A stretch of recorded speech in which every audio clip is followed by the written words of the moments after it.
The joint session will come to order.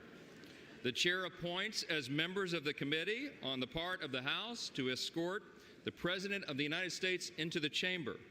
The gentleman from Louisiana, Mr. Scalise. The gentleman from Minnesota, Mr. Emmer. The gentlewoman from New York, Ms. Stefanik. The gentleman from North Carolina, Mr. Hudson. The gentleman from Alabama, Mr. Palmer. The gentleman from Utah, Mr. Moore. The gentlewoman from Michigan, Mrs. McClain. The House will be in order. The House will be in order. The gentleman from Oklahoma, Mr. Cole. The gentleman from Pennsylvania, Mr. Reschenthaler. The gentleman from Kentucky, Mr. Rogers. The gentleman from New York, Mr. Jeffries. The gentlewoman from Massachusetts, Ms. Clark. The gentleman from California, Mr. Aguilar. The gentleman from California, Mr. Liu. The gentlewoman from Washington, Ms. Del Bene. The gentleman from Colorado, Mr. Neguse. The gentlewoman from Illinois, Ms. Underwood. The gentlewoman from Texas, Ms. Escobar. The gentlewoman from Massachusetts, Ms. Trahan. The gentleman from Michigan, Mr. Kildee. The President of the Senate, at the direction of that body, appoints the following senators as members of the committee on the part of the Senate to escort the President of the United States into the House chamber. The Senator from New York, Mr. Schumer. The Senator from Illinois, Mr. Durbin. The Senator from Washington, Mrs. Murray. The Senator from Michigan, Ms. Stabenow. The Senator from Minnesota, Ms. Klobuchar. The Senator from Virginia, Mr. Warner. The Senator from Wisconsin, Ms. Baldwin. The Senator from Kentucky, Mr. McConnell. The Senator from South Dakota, Mr. Thune. The Senator from Wyoming, Mr. Barrasso. The Senator from West Virginia, Mrs. Capito. And the Senator from Iowa, Ms. Ernst. The members of the escort committee will exit the chamber through the lobby doors.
The Dean of the Diplomatic Corps.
Chief Justice and Associate Justices of the Supreme Court.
Mr. Speaker, the President's Cabinet.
Mr. Speaker, the President of the United States.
See you, Mr. President.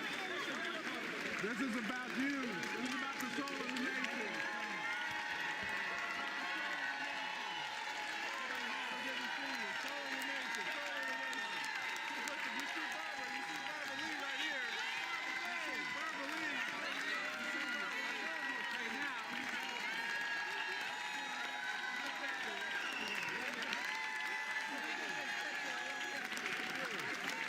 Bless you, sir.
This guy has complete integrity.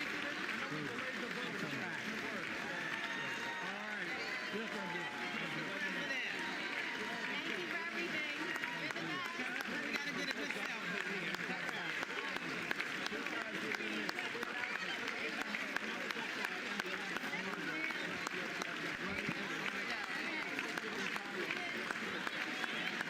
Give him helmet, President.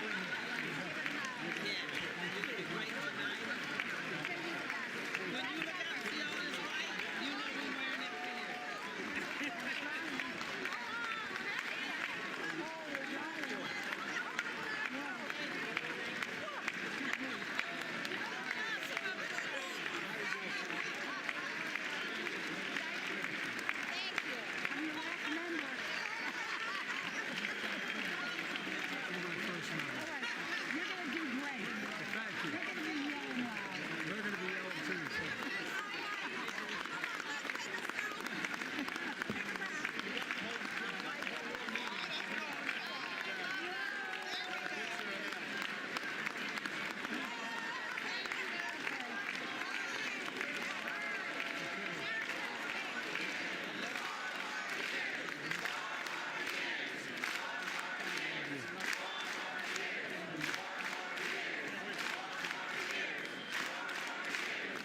Tony.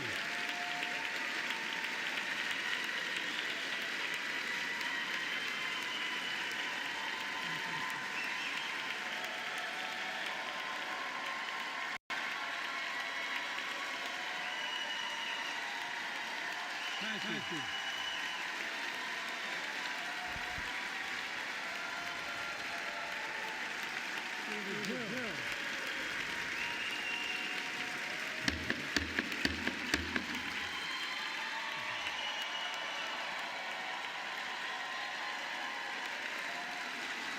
Good evening.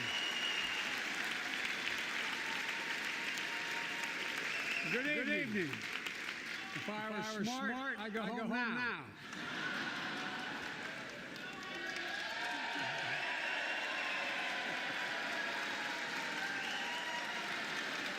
Mr. Speaker, Madam Vice President, members of Congress, my fellow Americans, in January 1941, Franklin Roosevelt came to this chamber to speak to the nation. And he said, I address you at a moment unprecedented in the history of the Union. Hitler was on the march. War was raging in Europe. President Roosevelt's purpose was to wake up Congress and alert the American people that this was no ordinary time. Freedom and democracy were under assault in the world. Tonight, I come to the same chamber to address the nation. Now, it's we who face this unprecedented moment in the history of the Union. And yes, my purpose tonight is to wake up the Congress and alert the American people that this is no ordinary moment either. Not since President Lincoln and the Civil War have freedom and democracy been under assault at home as they are today. What makes our moment rare is the freedom and democracy are under attack both at home and overseas at the very same time. Overseas, Putin of Russia is on the march, invading Ukraine and sowing chaos throughout Europe and beyond. If anybody in this room thinks Putin will stop at Ukraine, I assure you he will not.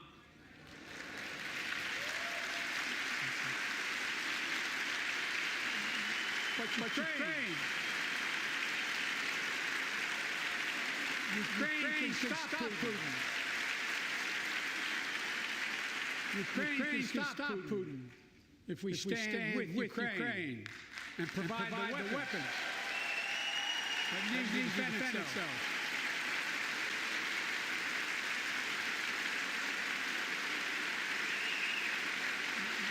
That is all Ukraine is asking. They're not asking for American soldiers. In fact, there are no American soldiers in Ukraine, and I'm determined to keep it that way. But now, assistance to Ukraine is being blocked by those who want to walk away from our world leadership. Wasn't long ago when a Republican President Ronald Reagan thundered, Mr. Gorbachev, tear down this wall.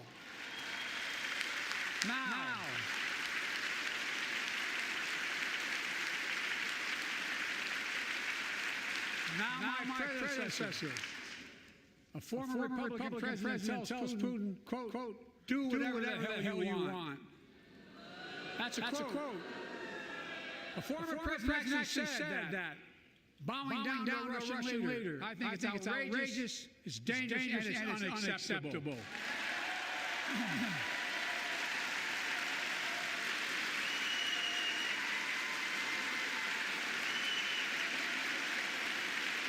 America is a founding member of NATO, the military alliance of democratic nations, created after World War II to prevent war and keep the peace. And today, we've made NATO stronger than ever. We welcome Finland to the alliance last year. And just this morning, Sweden officially joined, and their ministers here tonight. Can they stand up? Welcome.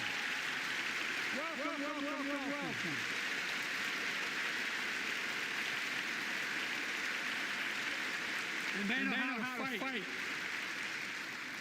Mr. Prime Minister, welcome to NATO, the strongest military alliance the world has ever seen. I say this to Congress, we have to stand up to Putin. Send me a bipartisan national security bill. History is literally watching. History is watching. If the United States walks away, it will put Ukraine at risk. Europe is at risk. The free world will be at risk, emboldening others to do what they wish to do us harm. My message to President Putin, I've known for a long time, is simple. We will not walk away.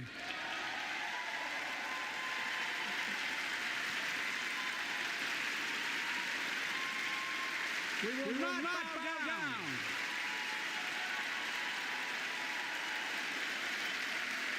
I will not bow down. In a literal sense, history is watching. History is watching. Just like history watched 3 years ago on January 6th. When insurrection stormed this very capital place to dagger the throat of American democracy. Many of you are here on that darkest of days. We also saw with our own eyes the insurrectionists were not patriots. They'd come to stop the peaceful transfer of power, to overturn the will of the people. January 6 lies about the 2020 election and the plots to steal the election posed a gravest threat to U.S. democracy since the Civil War. But they failed. America stood.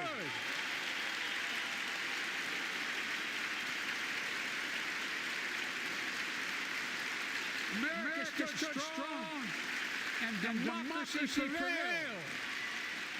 We must be honest. The threat to democracy must be defended. My predecessor and some of you here seek to bury the truth about January 6th. I will not do that. This is the moment to speak the truth and to bury the lies. Here's the simple truth. You can't love your country only when you win.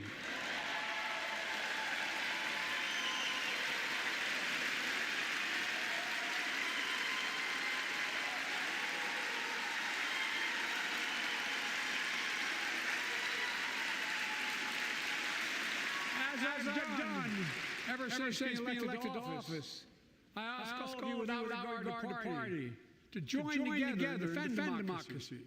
Remember your oath of office, defending us all threats, foreign and domestic.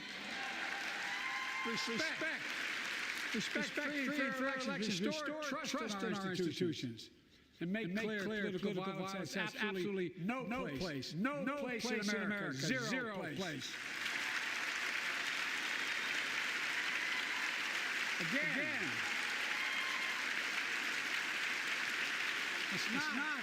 It's not hyperbole to suggest history is watching. We're watching.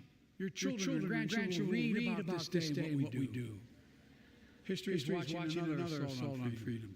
Join us so late as Latoya Beasley, a social worker in Birmingham, Alabama. 14 months ago, she and her husband welcomed a baby girl thanks to the miracle of IVF. She scheduled treatment to have that second child. The Alabama Supreme Court shut down IVF treatments across the state, unleashed by Supreme Court decision overturning Roe v. Wade. She was told her dream would have to wait. What her family got should never have happened unless Congress acts it could happen again. So tonight, let's stand up for families like hers. To my friends across the aisle, don't keep this waiting any longer. Guarantee the right to IVF. Guarantee it nationwide.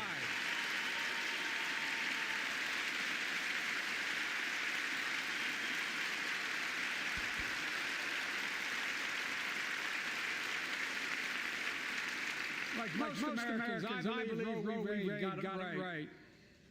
I thank Vice President Harris for being an incredible leader defending reproductive freedom. And so much more.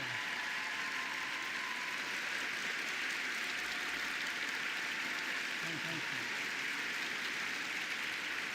you. My predecessor came to determine to see Roe v. Wade overturned. He's the reason it was overturned, and he brags about it. Look at the chaos that has resulted. Join us tonight is Kate Cox, the wife and mother from Dallas. She's become pregnant again and had a fetus with a fatal condition. Her doctor told Kate that her own life and her ability to have children in the future were at risk if she didn't act. Because Texas law banned her ability to act, Kate and her husband had to leave the state to get what she needed. What her family got through should have never happened as well. But it's happening in too many others. There are state laws banning the freedom to choose, criminalizing doctors, forcing survivors of rape and incest to leave their states to get the treatment they need. Many of you in this chamber and my predecessor promising to pass a national ban on reproductive freedom. My God, what freedom else would you take away? Look, it's a decision to overturn Roe v. Wade. The Supreme Court majority wrote the following. And with all due respect, justices, women are not allowed electoral power. Electoral political power. You're about to realize how much you are.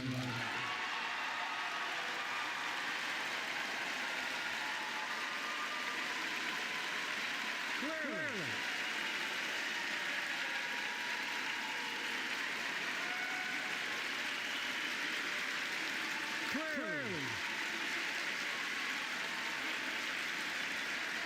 Those bragging about overturning Roe v. Wade have no clue about the power of women. But they found out when reproductive freedom was on the ballot. We won in 2022 and 2020, and we'll win again in 2024.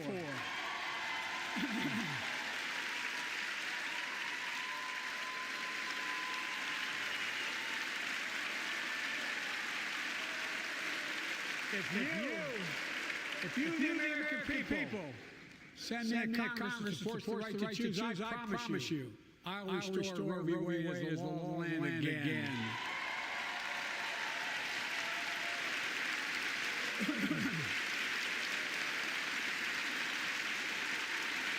Folks, America cannot go back. I'm here tonight to show what I believe the way forward. Because I know how far we come. 4 years ago next week, before I came to office, the country was hit by the worst pandemic and the worst economic crisis in a century. Remember the fear, record losses. Remember the spikes in crime and murder rate, raging virus that took more than 1 million American lives of loved ones, millions left behind. A mental health crisis of isolation and loneliness.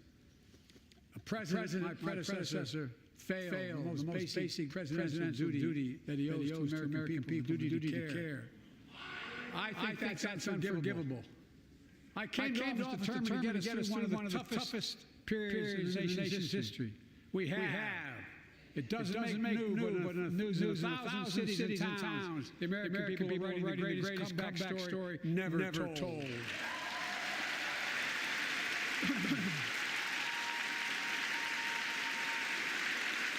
So let's tell the story here. Tell it here now. America's comeback is building the future of American possibilities. Building an economy from the bottom up to top down. Investing in all America, in all Americans, to make sure everyone has a fair shot. We leave no one behind. The pandemic no longer controls our lives. The vaccines that saved us from COVID are now being used to beat cancer, turning setback into comeback. That's what America does. That's what America does.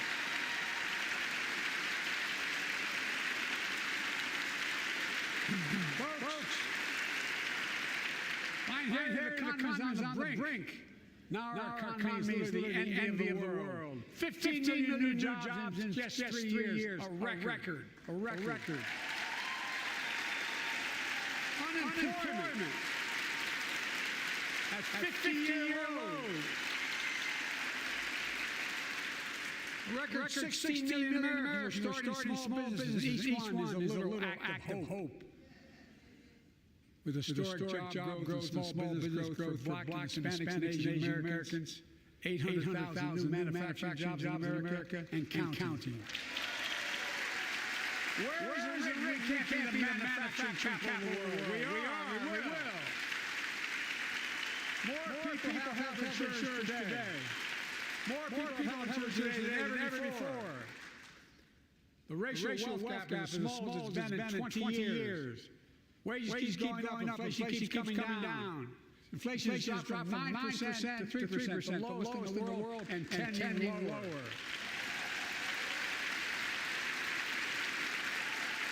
The landing is and will be soft. And now, instead of importing foreign products and exporting American jobs, we're exporting American products and creating American jobs. Right here in America, where they belong.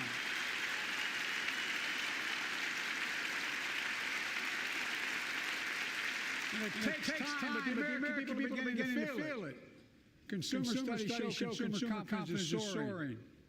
Buy America has been the law of the land since the 1930s. Past administrations, including my predecessor, including some Democrats as well in the past, failed to buy American. Not anymore. On my watch, federal projects that you fund, like helping build American roads, bridges, and highways, will be made with American products and built by American workers.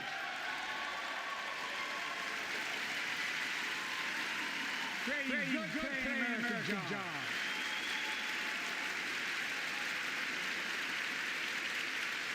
And thanks to our CHIPS and Science Act, the United States is investing more in research and development than ever before.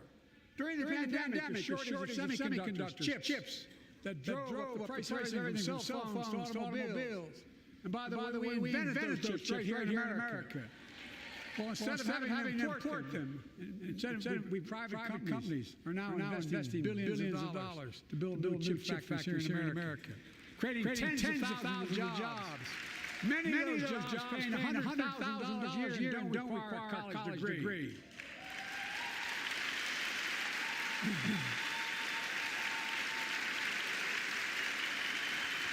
In fact, my policies have attracted $650 billion in private sector investment in clean energy, advanced manufacturing, creating tens of thousands of jobs here in America.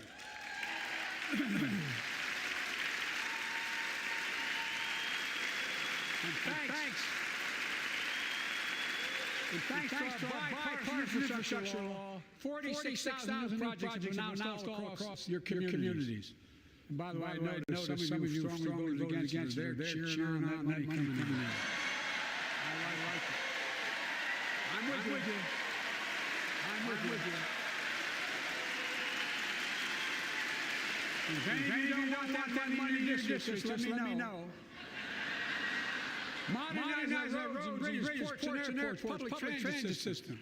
Removing poisonous lead pipes so every child can drink clean water without risk of brain damage.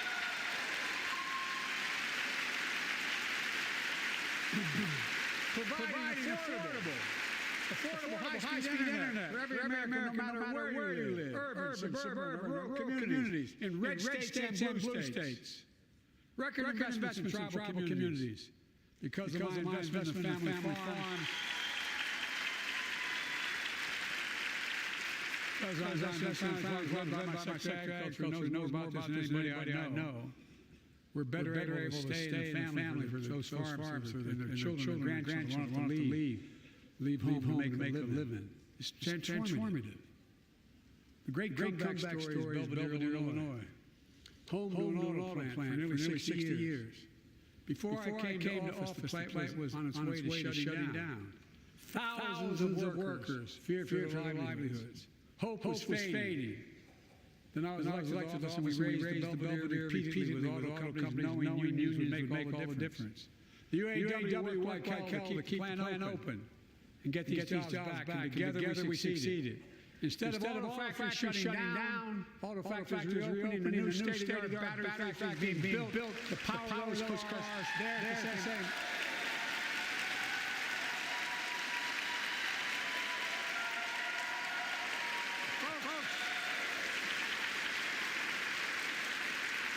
the folks of Belvedere say, instead of your town being left behind, your community is moving forward again.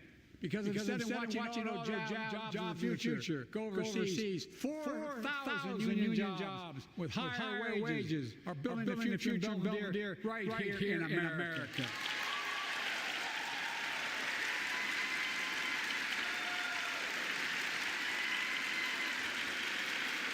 Here tonight is UAW President Shawn Fain, a great friend, great labor leader. Shawn, where are you? Stand up.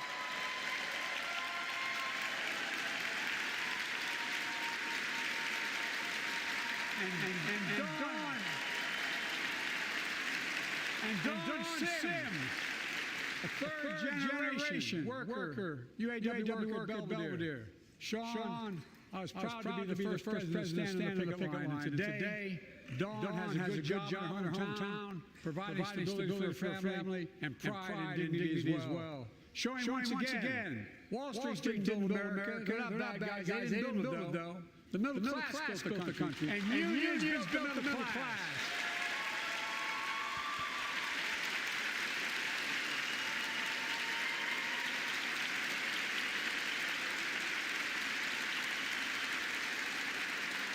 I say to the American people, when America gets knocked down, we get back up. We keep going. That's America. That's you, the American people. It's because of you America's coming back. It's because of you our future is bright. It's because of you that tonight we can proudly say the state of our union is strong and getting stronger.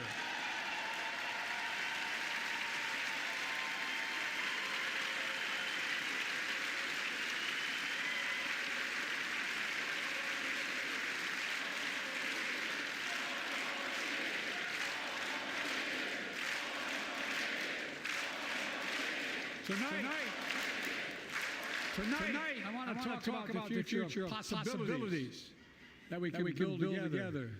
A future where the days of trickle-down economics are over, and the wealthy and the biggest corporations no longer get all the tax breaks. And by the way, I understand corporations. I come from a state that has more corporations invested than every one of your states in the United States combined. And I represented for 36 years. I'm not anti-corporation, but I grew up in a home where trickle-down economics didn't put much on my dad's kitchen table. That's why I determined to turn things around so the middle class does well. When they do well, the poor way up and the wealthy still do very well. We all do well. And there's more to do to make sure you're feeling the benefits of all we're doing. Americans pay more for prescription drugs than anywhere in the world. It's wrong, and I'm ending it.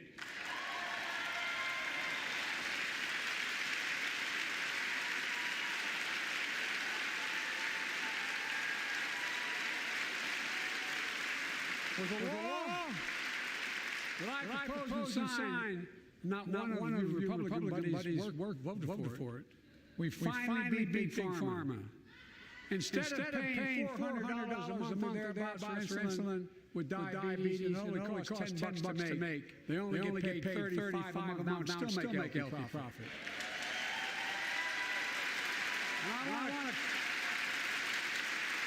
What to do next? I want to cap the cost of insulin $35 for every American who needs it. Everyone.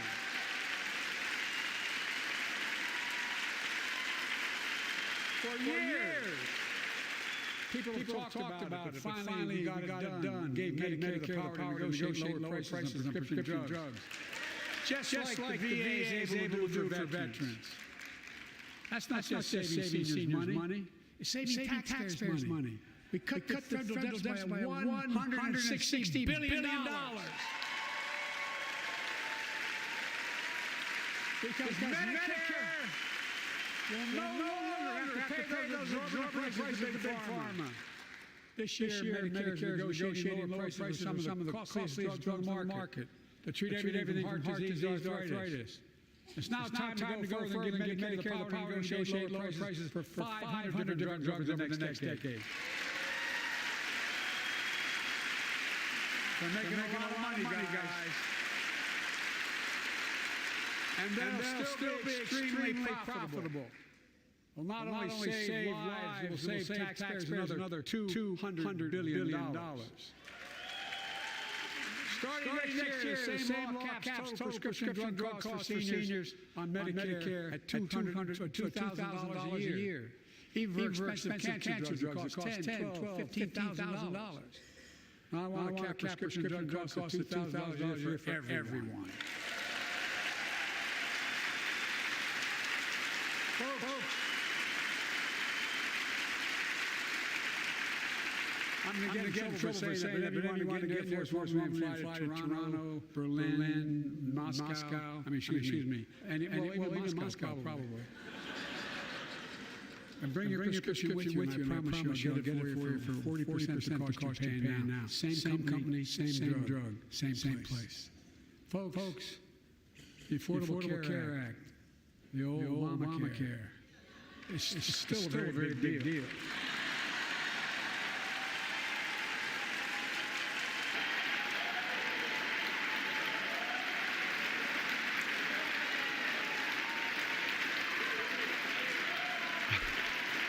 Over 100 million of you can no longer be denied health insurance because of pre-existing condition.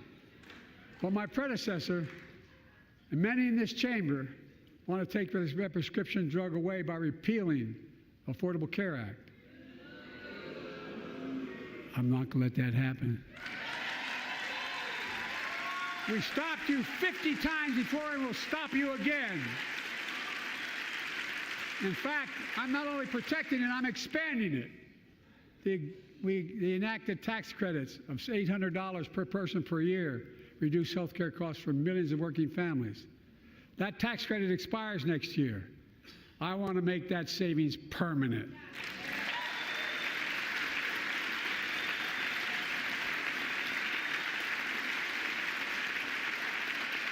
To state the obvious, women are more than half our population.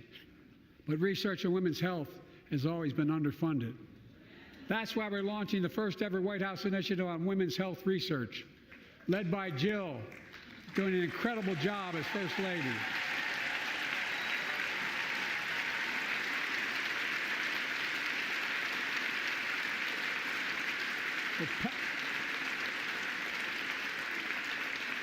We'll pass my plan for $12 billion to transfer women's health research and benefit millions of lives all across America. I know the cost of housing is so important to you. If inflation keeps coming down, mortgage rates will come down as well, and the Fed acknowledges that.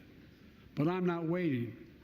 I want to provide an annual tax credit that will give Americans $400 a month for the next 2 years as mortgage rates come down, to put toward their mortgages when they buy their first home or trade up for a little more space.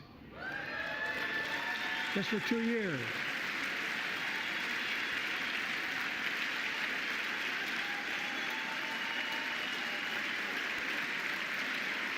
And my administration is also eliminating title insurance on federally backed mortgages. When you refinance your home, you can save $1,000 or more as a consequence. For millions of renters, we're cracking down on big landlords who use antitrust law, who break antitrust laws by price fixing and driving up rents. We've cut red tape so builders can get federally financing, which is already helping build a record 1.7 million new housing units nationwide. Now pass and build and renovate 2 million affordable homes and bring those rents down.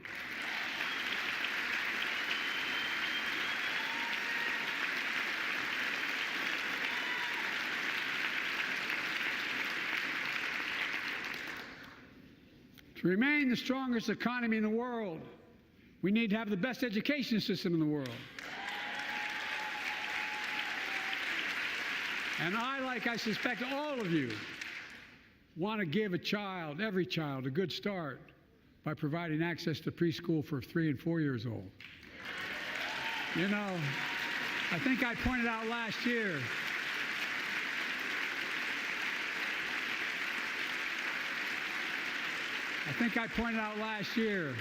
that children coming from broken homes where there's no books, they're not read to, not spoken to very often, start school, kindergarten or first grade, having heard 1 million fewer words spoken.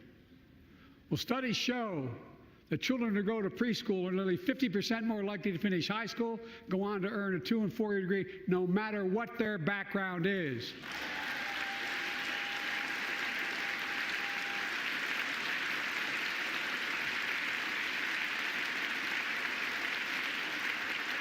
I met a year and a half ago with the leaders of the Business Roundtable. They were mad that they were angry. I think, well, they were discussing why I wanted to spend money on education. I pointed out to them as vice president, I met with over I think it was 182 of those folks. Don't hold me to the exact number. And I asked them what they need most, the CEOs. And you've had the same experience on both sides of the aisle. They say a better educated workforce, right? So I looked at them and I say, I come from Delaware.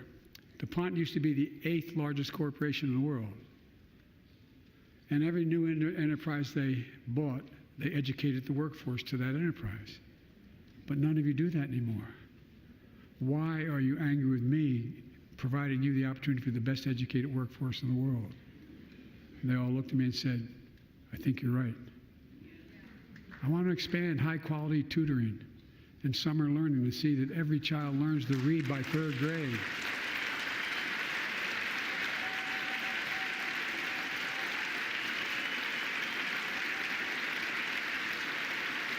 I'm also connecting local businesses and high schools so students get hands-on experience and a path to a good-paying job whether or not they go to college. And I want to make sure the college is more affordable. Let's continue increasing the Pell Grants to working and middle-class families and increase record investments in HBCUs and minority-serving institutions, including Hispanic institutions.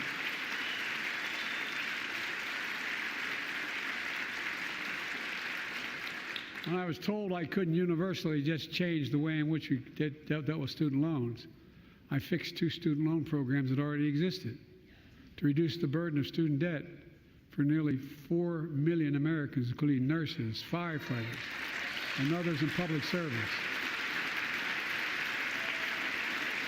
Like Keenan Jones, a public educator from Minnesota, who's here with us tonight. Keenan, where are you? Keenan, thank you. He's educated hundreds of students so they can go to college. Now he's able to help, after debt forgiveness, get his own daughter to college.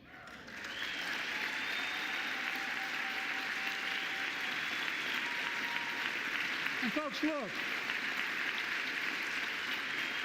such relief is good for the economy because folks are now able to buy a home, start a business, start a family.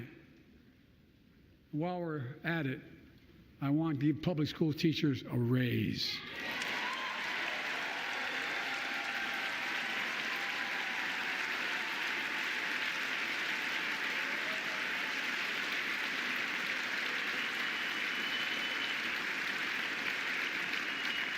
And by the way, the first couple of years, we cut the deficit. Now, let me speak to the question of fundamental fairness for all Americans. I've been delivering real results in fiscally responsible ways. We've already cut the federal deficit. We've already cut the federal deficit over $1 trillion. I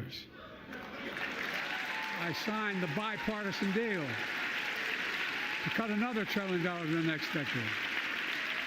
It's my goal to cut the federal deficit another $3 trillion by making big corporations and the very wealthy finally beginning to pay their fair share.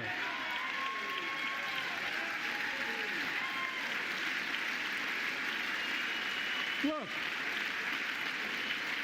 I'm a capitalist. If you want to make or can make $1 million or millions of bucks, that's great. Just pay your fair share in taxes. A fair tax code is how we invest things to make this country great. Healthcare, education, defense, and so much more. But here's the deal. The last administration enacted a $2 trillion tax cut, overwhelmingly benefit the top 1%, the very wealthy and the biggest corporations, and exploded the federal deficit. They added more to the national debt than any presidential term in American history. Check the numbers. Folks at home, does anybody really think the tax code is fair? Do you really think the wealthy and big corporations need another $2 trillion tax break? I sure don't. I'm going to keep fighting like hell to make it fair. Under my plan, nobody earning less than $400,000 a year will pay an additional penny in federal taxes. Nobody, not one penny. And they haven't yet. In fact,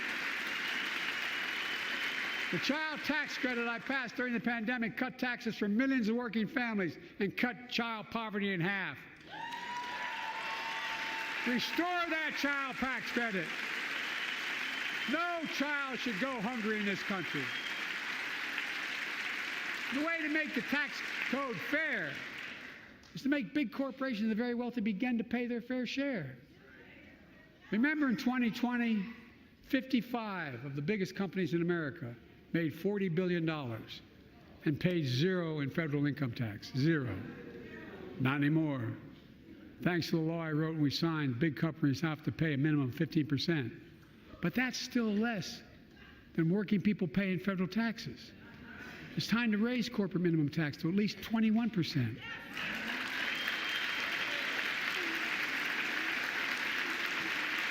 So every big corporation finally begins to pay their fair share.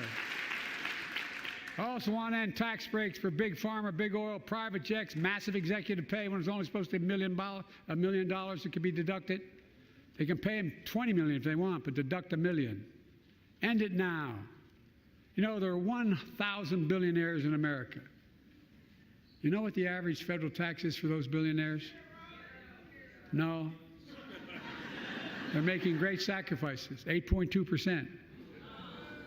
That's far less than the vast majority of Americans pay. No billionaire should pay a lower federal tax rate than a teacher, a sanitation worker, or a nurse.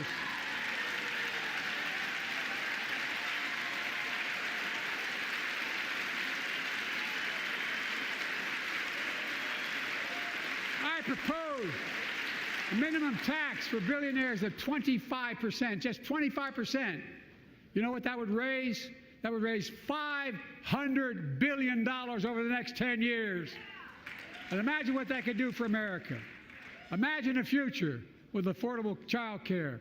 Millions of families can get they need to go to work to help grow the economy. Imagine a future with paid leave, because no one should have to choose between working and taking care of their sick family member.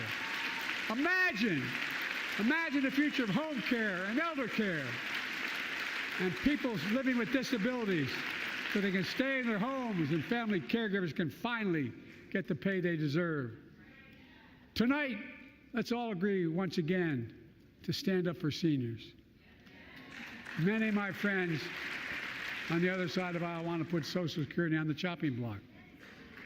If anyone here tries to cut Social Security or Medicare or raise the retirement age, I will stop you.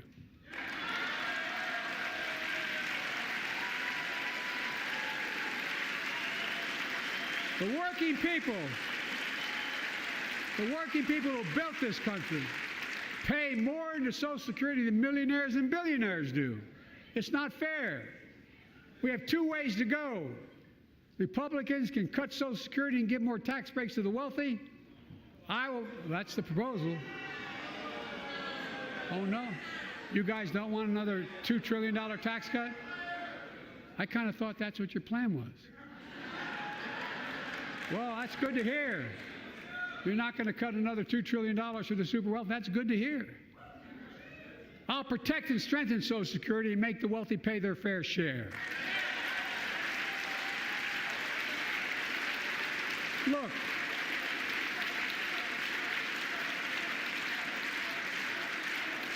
too many corporations raise prices to pad their profits, charging more and more for less and less. That's why we're cracking down on corporations that engage in price gouging and deceptive pricing, from food to health care to housing. In fact, the snack companies think you won't notice if they change the size of the bag and put a hell of a lot fewer, same size bag, put fewer chips in it. No, I'm not joking. It's called shrinkflation. Pass Bobby Casey's bill and stop this. I mean it.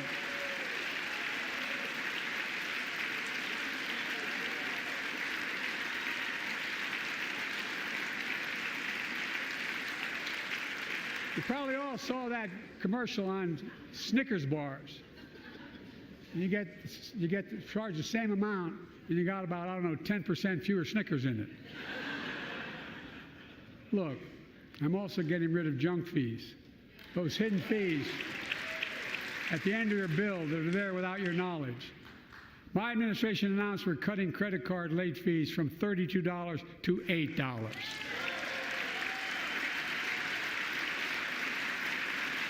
Banks and credit card companies are allowed to charge what it costs them to instigate the collection. And that's more, a hell of a lot, like $8 and 30-some dollars. They don't like it. The credit card companies don't like it.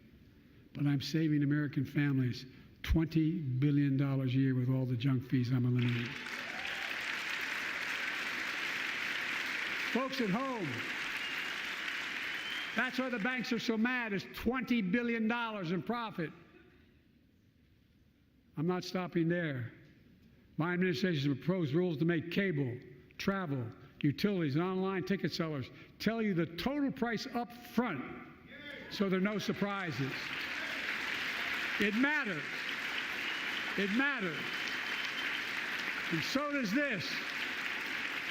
In November, my team began serious negotiation with a bipartisan group of senators.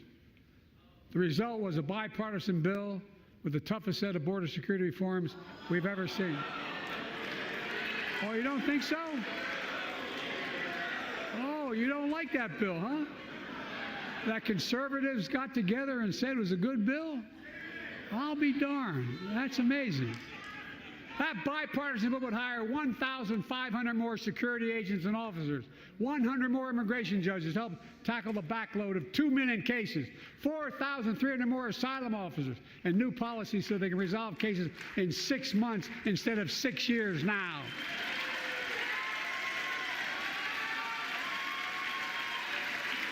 What are you against? 100 more high-tech drug detection machines to significantly increase the ability to screen and stop vehicles smuggling fentanyl into America. That's killing thousands of children. This bill would save lives and bring order to the border. It will also give me and any new president new emergency authority to temporarily shut down the border when the number of migrants at the border is overwhelming. The Border Patrol Union has endorsed this bill. The Federal Chamber of Commerce is, yeah. You're saying low. Look at the facts. I know you know how to read.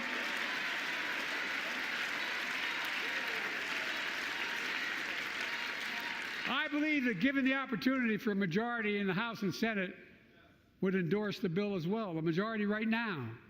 But unfortunately, politics has derailed this bill so far. I'm told my predecessor called members of Congress in the Senate to demand they block the bill. He feels a political win. He viewed it as would be a political win for me and a political loser for him. It's not about him. It's not about me. I'd be a winner. Not really.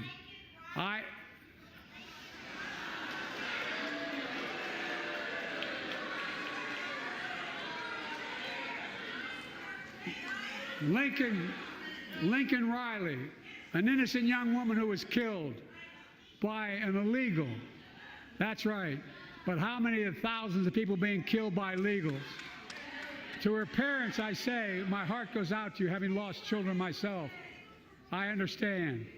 But look, if we change the dynamic at the border, people pay these smugglers $8,000 to get across the border because they know if they get by and let into the country, it's 6 to 8 years before they have a hearing.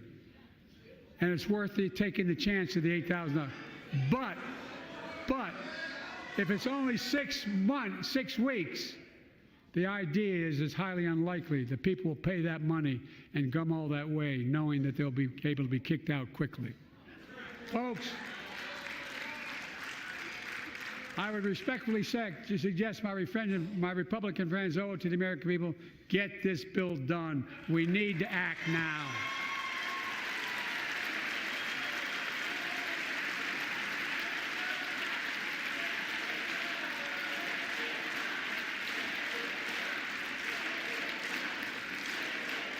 And if my predecessor is watching, instead of paying politics and pressuring members of Congress to block the bill, join me in telling the Congress to pass it.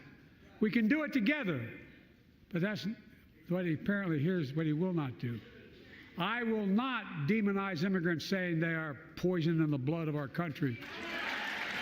I will not separate families. I will not ban people because of their faith. Unlike my predecessor on my first day in office, I introduced a comprehensive bill to fix our immigration system. Take a look at it. It has all these and more. Secure the border. Provide a pathway to citizenship for dreamers, and so much more. But unlike my predecessor, I know who we are as Americans. We're the only nation in the world with a heart and soul that draws from old and new. Home to Native Americans whose ancestors have been here for thousands of years. Home to people of from every place on earth. They came freely. Some came in chains. Some came when famine struck, like my ancestral family in Ireland. Some to flee persecution, to chase dreams that are impossible anywhere but here in America. That's America. And we all come from somewhere, but we're all Americans.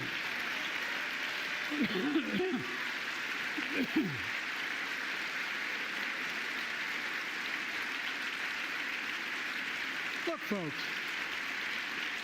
we have a simple choice. We can fight about fixing the border, or we can fix it. I'm ready to fix it. Send me the border bill now.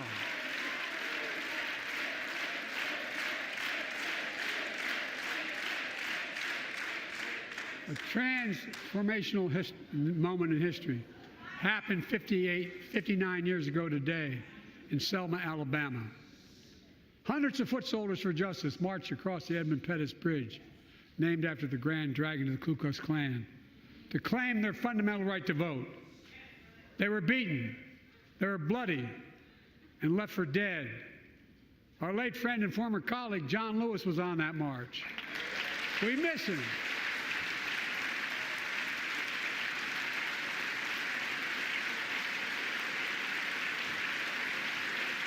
But joining us tonight are other marchers, both in the gallery and on the floor, including Betty Mae Fikes, known as the voice of Selma. The daughter of gospel singers and preachers, she sang songs of prayer and protest on that bloody Sunday to help shake the nation's conscience. 5 months later, the Voting Rights Act passed and was signed into law.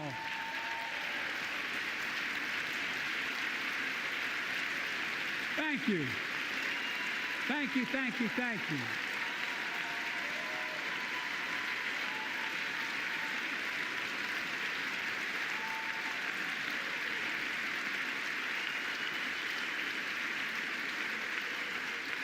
But 59 years later, their forces taking us back in time.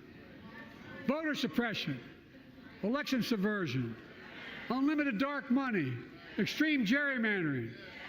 John Lewis was a great friend to many of us here. But if you truly want to honor him and all the heroes who marched with him, then it's time to do more than talk. Pass the Freedom to Vote Act, the John Lewis Voting Rights Act.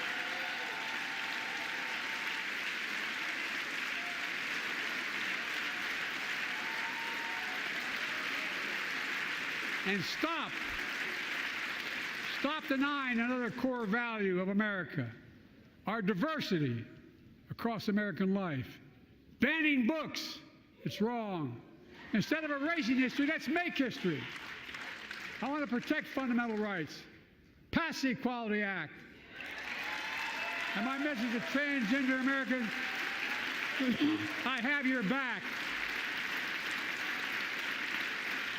Pass the PRO Act for workers' rights. Raise the federal minimum wage, because every worker has a right to a decent living more than $7 an hour.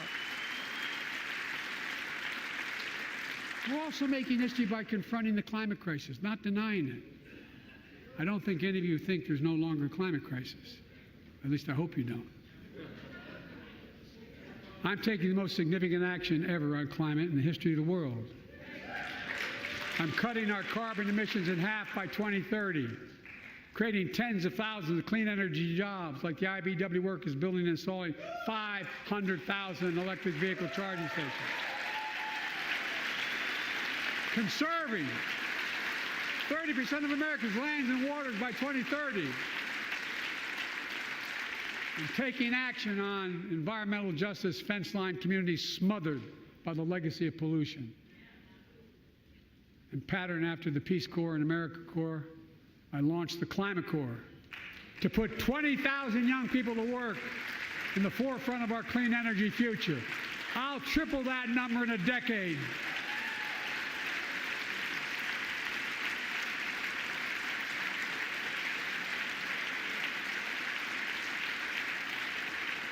To state the obvious, all Americans deserve the freedom to be safe, and America is safer today than when I took office. The year before I took office, murder rates went up 30%. 30% they went up. The biggest increase in history. It was then, through my American Rescue Plan, which every American voted against, I might add, we made the largest investment in public safety ever. Last year, the murder rate saw the sharpest decrease in history. Violent crime fell to one of its lowest levels in more than 50 years. But we have more to do. We have to help cities invest in more community police officers, more mental health workers, more community violence intervention. Give communities the tool to crack down on gun crime, retail crime, and carjacking. Keep building trust, as I've been doing by taking executive action on police reform and calling for it to be the law of the land. Directing my cabinet to review the federal classification of marijuana and expunging thousands of convictions for the mere possession, because no one should be jailed for simply using or have it on their record. Take on crimes of domestic violence. I'm ramping up the federal enforcement of the Violence Against Women Act that I proudly wrote when I was a senator, so we can finally end the scourge against women in America.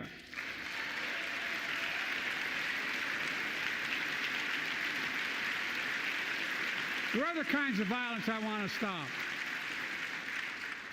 With us tonight is Jasmine, whose 9-year-old sister Jackie was murdered with 21 classmates and teachers in an elementary school in Uvalde, Texas. Very soon after that happened, Jill and I went to Uvalde for a couple of days. We spent hours and hours with each of the families. We heard their message, so everyone in this room, in this chamber, could hear the same message. The constant refrain, and I was there for hours meeting with every family. They said, do something. Do something. Well, I did do something by establishing the first ever Office of Gun Violence Prevention in the White House, that the Vice President is leading the charge. Thank you for doing it. Meanwhile,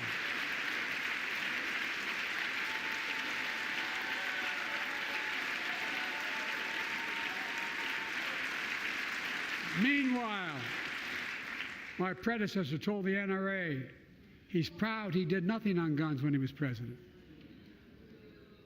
Oof. After another shooting in Iowa recently, he said, when asked what to do about it, he said, just get over it. There's his quote, just get over it. I say, stop it. Stop it, stop it, stop it.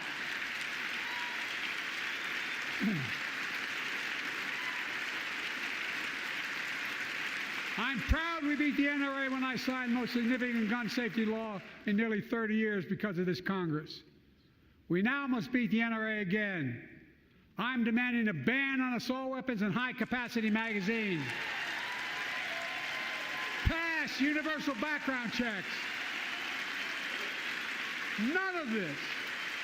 None of this. I taught the Second Amendment for 12 years. None of this violates the Second Amendment or vilifies responsible gun owners. You know, as we manage challenges at home, we're also managing crises abroad, including in the Middle East. I know the last 5 months have been gut-wrenching for so many people, for the Israeli people, for the Palestinian people, and so many here in America. This crisis began on October 7th with a massacre by a terrorist group called Hamas, as you all know. 1,200 innocent people, women and girls, men and boys, slaughtered after enduring sexual violence. The deadliest day for the Jewish people since the Holocaust. And 250 hostages taken.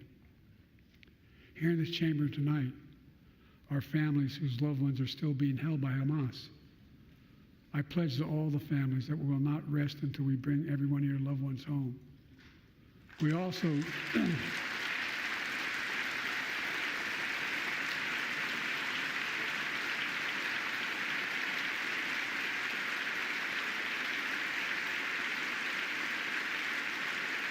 we will also work around the clock to bring home Evan and Paul, Americans being unjustly detained by the Russians and others around the world.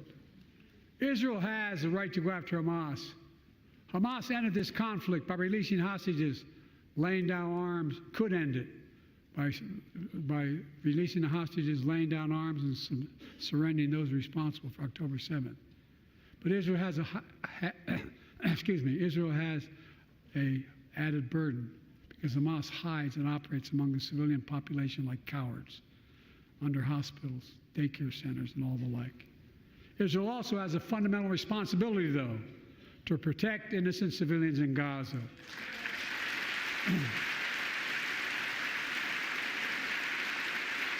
This war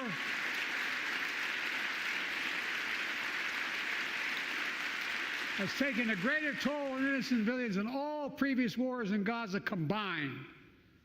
More than 30,000 Palestinians have been killed, most of whom are not Hamas. Thousands and thousands of innocents, women and children, girls and boys, also orphaned. Nearly 2 million more Palestinians under bombardment or displacement. Homes destroyed, neighborhoods in rubble, cities in ruin, families without food, water, medicine. It's heartbreaking. I've been working nonstop to establish an immediate ceasefire that would last for 6 weeks to get all the prisoners released, all the hostages released, to get the hostages home and ease the intolerable and humanitarian crisis and build toward an enduring, something more enduring. The United States has been leading international efforts to get more humanitarian assistance to Gaza. Tonight, I'm directing the U.S. military to lead an emergency mission to establish a temporary pier in the Mediterranean on the coast of Gaza that can receive large shipments carrying food, water, medicine, and temporary shelters. No U.S. boots will be on the ground.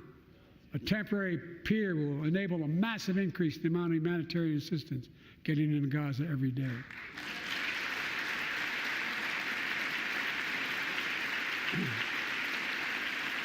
And Israel must do its part. Israel must allow more aid into Gaza to ensure humanitarian workers aren't caught in the crossfire. And they're announcing they're going to have a crossing in northern Gaza. To the leadership of Israel, I say this: humanitarian assistance cannot be a secondary consideration or a bargaining chip. Protecting and saving innocent lives has to be a priority.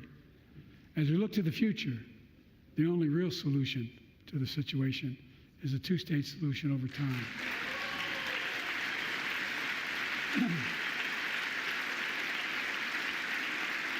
And I say this as a lifelong supporter of Israel. My entire career, no one has a stronger record with Israel than I do. I challenge any of you here. I'm the only American president of Israel in wartime.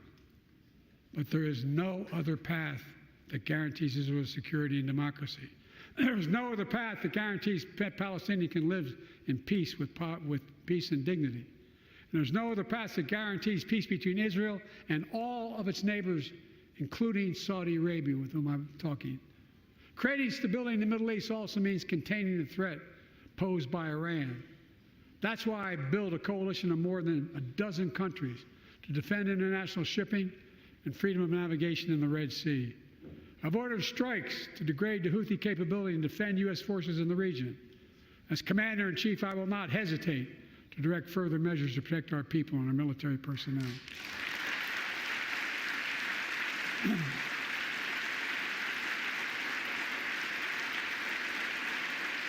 For years, I've heard many of my Republican and Democratic friends say that China is on the rise and America's falling behind. They've got it backwards. I've been saying it for over 4 years, even when I wasn't president. America's rising. We have the best economy in the world. And since I've come to office, our GDP is up, our trade deficit with China is down to the lowest point in over a decade. And we're standing up against China's unfair economic practices. We're standing up for peace and stability across the Taiwan Straits. I've revitalized our partnership and alliance in the Pacific. India, Australia, Japan, South Korea, the Pacific Islands.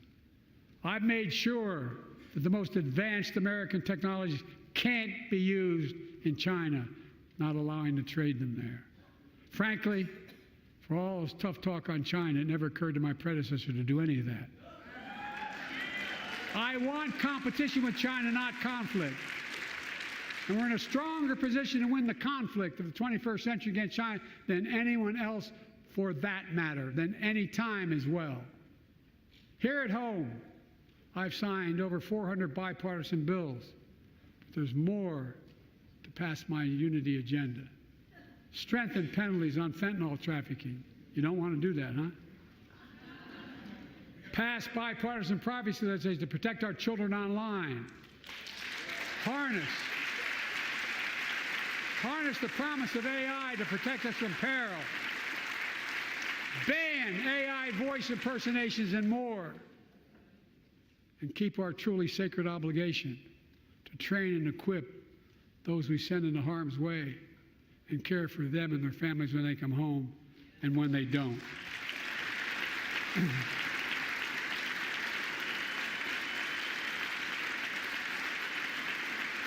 That's why the song Support and Help of Dennis and the VA, I signed the PACT Act. One of the most significant laws ever, helping millions of veterans exposed to toxins who now are battling more than 100 different cancers. Many of them don't come home, but we owe them and their families support.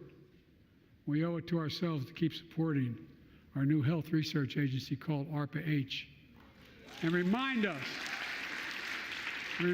that we can do big things like end cancer as we know it, and we will.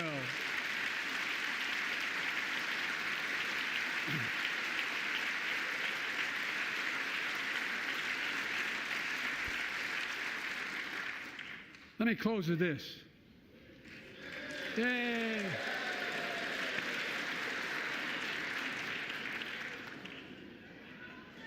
I know you don't want to hear any more, Lindsay, but I got to say a few more things.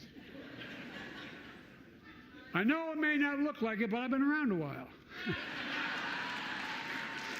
When you get to be my age, certain things become clearer than ever. I know the American story. Again and again, I've seen the contest between competing forces in the battle for the soul of our nation, between those who want to pull America back to the past and those who want to move America into the future.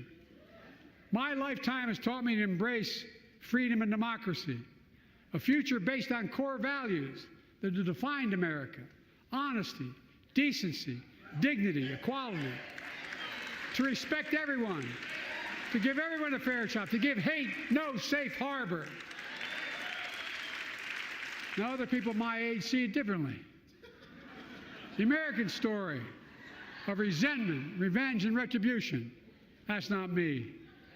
I was born amid World War II, when America stood for the freedom of the world. I grew up in Scranton, Pennsylvania, and Claymont, Delaware, among working-class people who built this country. I watched in horror as two of my heroes, like many of you did, Dr. King and Bobby Kennedy, were assassinated. And their legacies inspired me to pursue a career in service.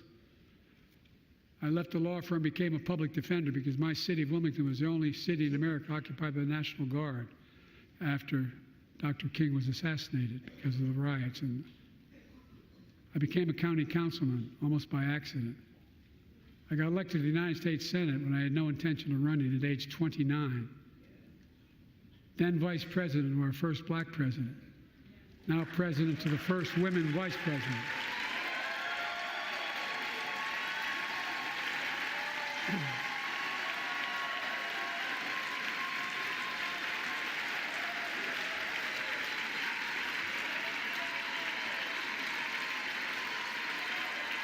In my career, I've been told I was too young. By the way, they didn't let me on the Senate elevators for votes sometimes. Not a joke. And I've been told I'm too old. Whether young or old, I've always known what endures. I've known our North Star. The very idea of America is that we're all created equal and deserves to be treated equally throughout our lives. We've never fully lived up to that idea, but we've never walked away from it either. And I won't walk away from it now. I'm optimistic. I really am. I'm optimistic, Nancy.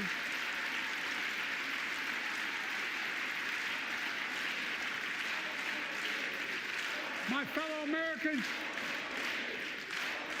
the issue facing our nation isn't how old we are, it's how old are our ideas. Hate, anger, revenge, retribution are the oldest of ideas. But you can't lead America with ancient ideas that only take us back. You lead America, the land of possibilities. You need a vision for the future and what can and should be done. Tonight you've heard mine. I see a future where defending democracy, you don't diminish it. I see a future where we restore the right to choose and protect our freedoms, not take them away.